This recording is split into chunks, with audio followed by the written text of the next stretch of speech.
Hello, good morning my real friends.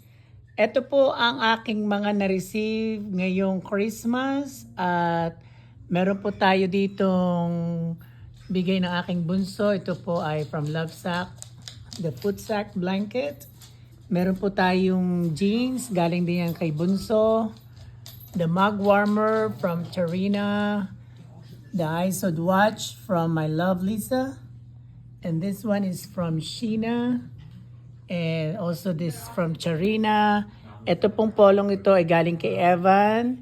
Galing din po ito kay Evan at galing kay Evan. Ito pong solar wall. Ito po isa sa mga nasa wishlist ko. Galing kay Davi. Ito po ay galing kay Charina din.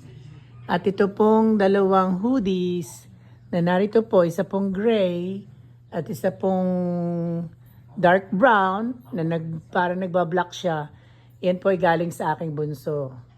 I am so blessed at ito po ang aking mga na-receive na gifts for this Christmas 2024. Hindi pa po kasama dito yung aking mga matatanggapang gifts sa Florida from Daphne and Aaron. So thank you guys for watching. Have a wonderful day. God bless us all and thank you.